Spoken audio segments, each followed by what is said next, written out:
Today in this class I am going to say about the male reproductive system in human. Human का main reproductive system how can that will be able to reproduce the same kinds of the individual कैसे होते हैं. तो the main reproductive system के main parts जो है testis, scrotum, epididymis, vas deferens जिसको sperm duct भी कहते हैं.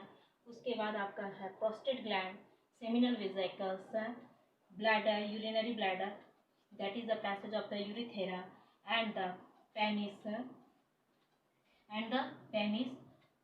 and urethra. Okay, इसमें अब सबसे पहले जो है कि ये सबसे the male reproductive system, testis reproductive system में testis is the male reproductive unit which help in the formation of the sperm. तो sperm जो है ये testis कहाँ से है, इस आपके स्क्रोटम में. और स्क्रोटम का मेन काम है कि जो है टेस्टिस के टेम्परेचर को मेंटेन कर रखना, क्योंकि स्पर्म का फॉर्मेशन जो है वेरी लो टेम्परेचर पे होता है. Scrotum help the maintenance the temperature at least the 3 degree centigrade, below the 3 degree centigrade. तो यहाँ से इस टेम्परेचर को मेंटेन करते हैं और इस टेस्टिस में स्पर्म का फॉर्मेशन होता है और स्पर्म्स जो है यहाँ से टेस्टिस से पास होकर के एपिडिडायमिक्स में जाता है और यहाँ पे वो स्टोर होता है. The sperm stored in this epididymis or through the epididymis. It is a coiled duct, coiled tube-like structure.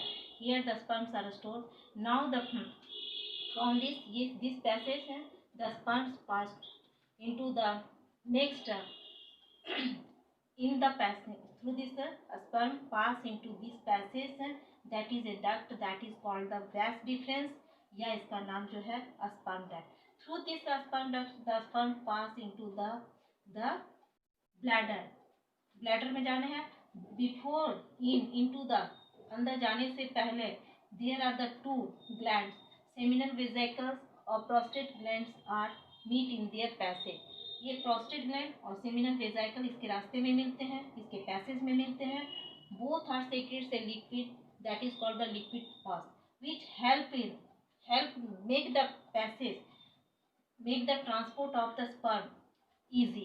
Sperm का ट्रांसपोर्टेशन को और आसान करने में ये लिक्विड जो कि सेक्रेट होता है सेमिनल वेसिकल से और प्रोस्टेट ग्लैंड से, उसको और मेकी आसान बना देता है और फिर वो कहाँ चला जाता है, यूरिनरी ब्लैडर में. और थ्रू दिस यूरेथेरा, इस यूरेथेरा से ये पास होकर के कहाँ आता है, यहाँ से होते हुए वो पेनिस के रास्ते से वो बाहर आ सकता है.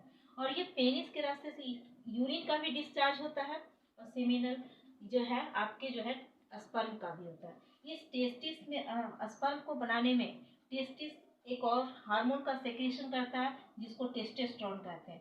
Testosterone is responsible to the formation of the testis sperm. और स्पर्म हो गया, ध्यान रखना फिर से मैं एक बार रिवाइज कर रही हूँ. स्पर्म का formation in presence of testosterone hormone, पास होगा कहाँ, एपिडिडायमिक्स में. स्क्रोटम का काम क्या है, maintain the temperature at least the below degree centigrade because the sperms are the life in condition low temperature, तो it maintain the temperature of the testis below 3 degree centigrade. Now the sperm pass into the epididymis that is a coiled tube. Through this it will be passed to the sperm duct that is also known as the vas deferens. Through this sperm duct it passed to the bladder. Through this passage urethra. In their passage the seminal vesicle and prostate glands are two glands are present.